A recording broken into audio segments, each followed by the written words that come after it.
Tears smeared down David Trent Lutner's face as David Lutner and the survivors from the train wreck attended and honored the death of Trina Lutner at her funeral. Trina Lutner's body lies dead in a coffin, eyes closed, hands folded within inside the coffin. David Lutner, who is crying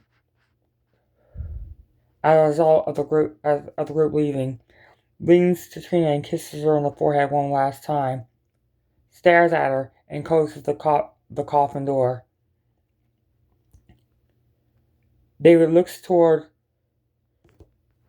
the friends group in which Troy Harding and Greg Harding were staring at David Lutner, Trina Lutner's father.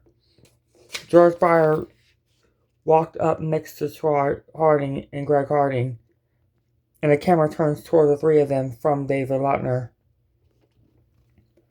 George asked in an insignificant situation, Troy, I don't understand how I could have targeted her. Is there a reason for that?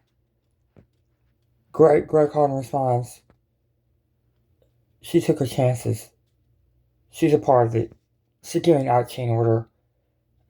With everything that's going on, Dad is somehow not going in order. It just feels like it's not going in order it should be. It's 1 minute going forward, then backward, middle to back, and then middle to forward. It's out of order. Troy scratches his head and then responds, they're all made up of the train track.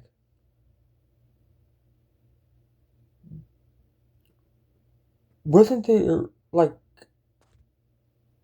I could swear I saw a sign there that says, Blake engaged.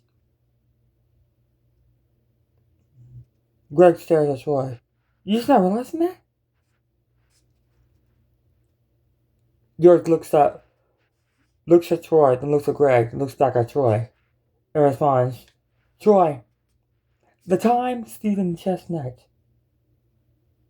and John died, there was, at the power plant, there was a gas tanker truck that was pretty much built and made by Blake Engage.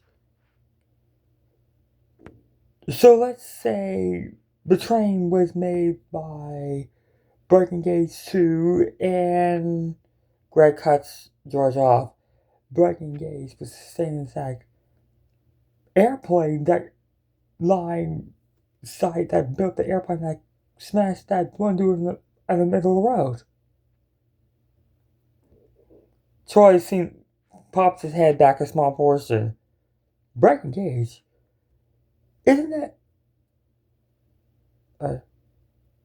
Greg sauces his shoulders a little bit.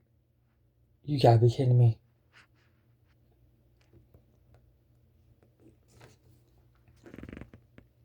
George, whose hands were in his pocket, looked down at the ground off the ways. An irresistible force of wind blows past the three men. The trees blared and moved around. Leaves frolicked around them.